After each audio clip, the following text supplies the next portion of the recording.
Hi Virgo, welcome to Higher Source Tarot for your Is It in the Cards Love Tarot reading for October 2021.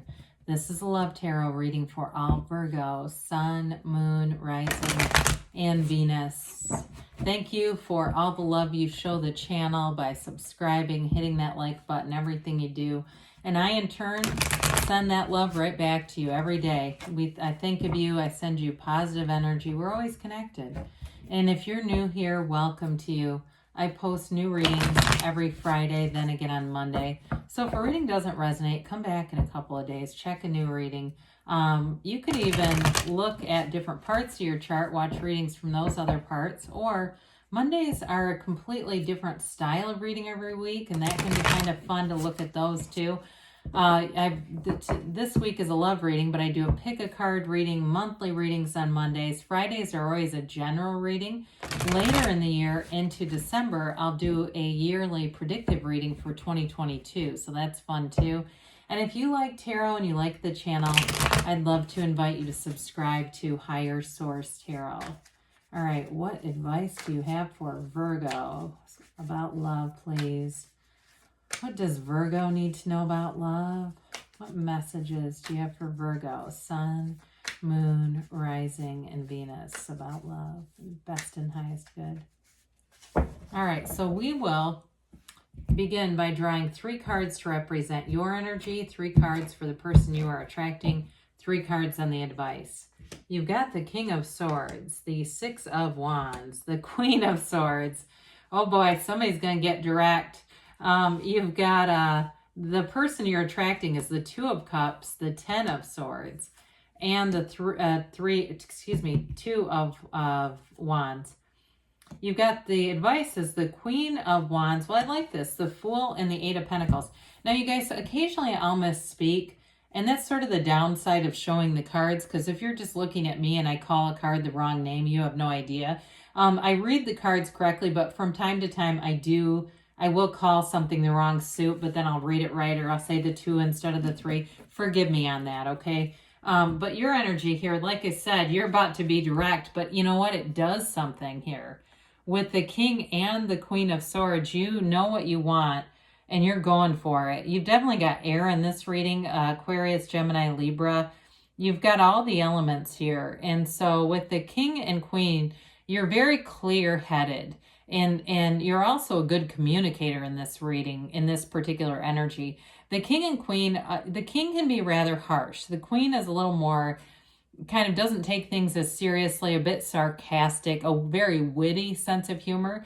So that may be something too. If you met somebody new and you've got kind of this banter, I get this banter back and forth. I would just be careful not to get it too sarcastic, because sometimes we can slip into a mode.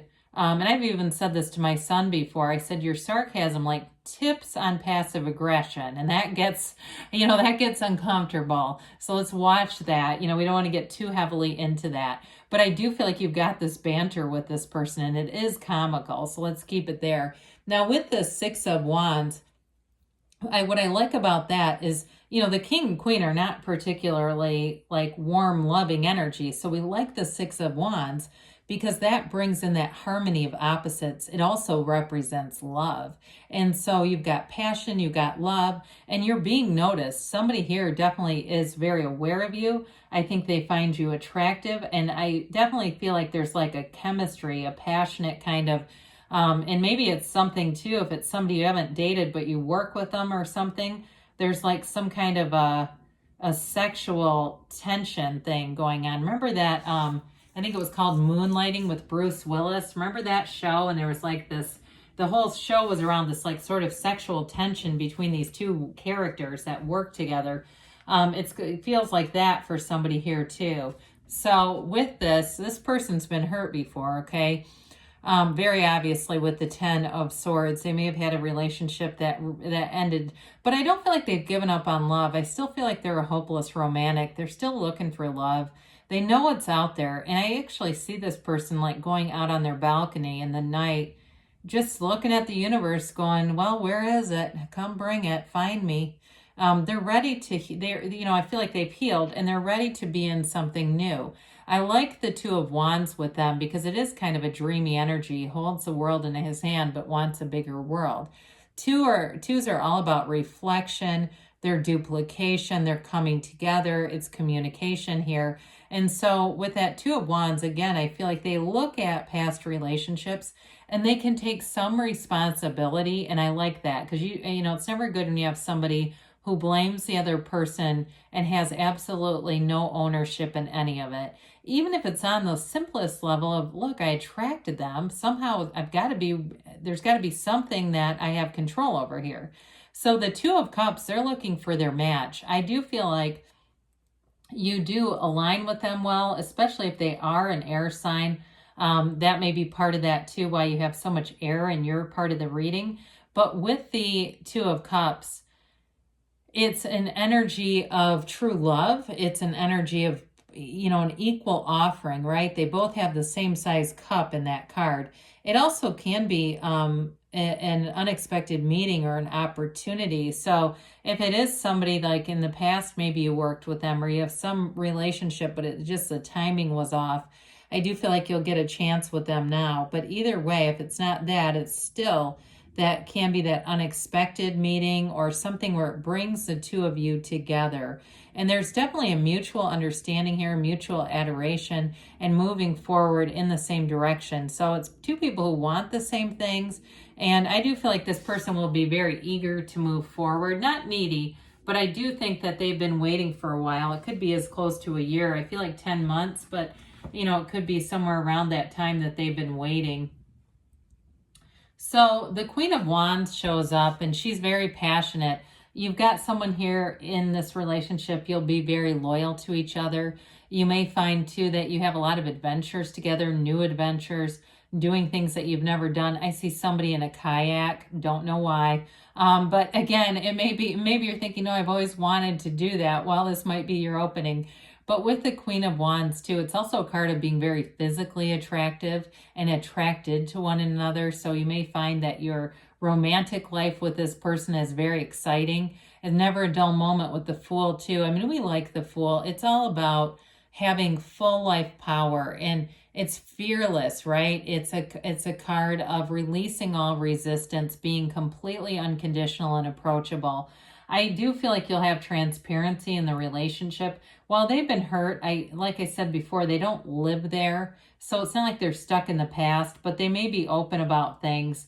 And it also, I do feel like with the cards of communication you have here, you'll be able to talk that through and also talk about the things that you want out of a relationship. I watched a documentary on Netflix. I forget what it's called, Cracked Up, I think. It was the Daryl Hammond story. And he talked about all the abuse he had been in, had been on the receiving end as a child. He talked about in relationships, he had a really hard time because he'd make a preemptive strike and run.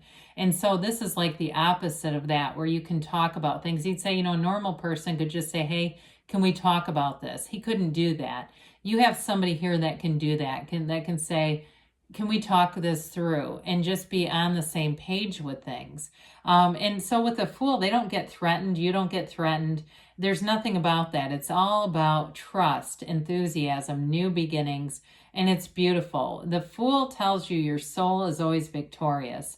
So with the Eight of Pentacles here too, that's building and investing in a relationship. It's looking at the future. It's making moves to be together. It's making decisions that support the relationship. So especially if it has something to do with a former or present coworker, there may be some things that you do there that are work related too. If that's like one of your company policies, I've seen that before where people were working together and one person left because it just wasn't, you know, it wasn't okay in their company to be in a committed relationship. Now they snuck around for an entire year first, but again, we don't always move quickly.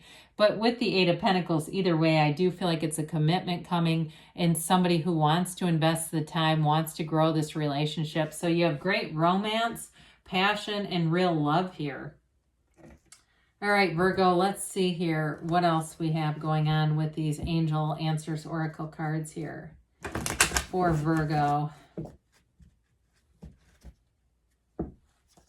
Okay.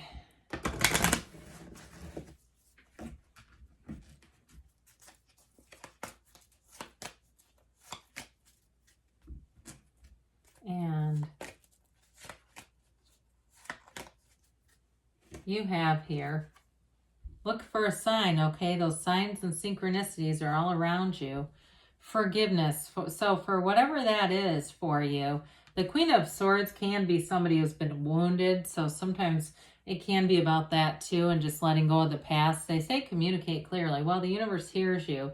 Sometimes we get a mix because we don't always know what we want within the next few months. So things are definitely moving forward, and you've got a yes. Haven't seen this one in a while. It's that emphatic yes. You create your own reality so you can have, do, or be anything. I love you, Virgo, and I'll be back again soon.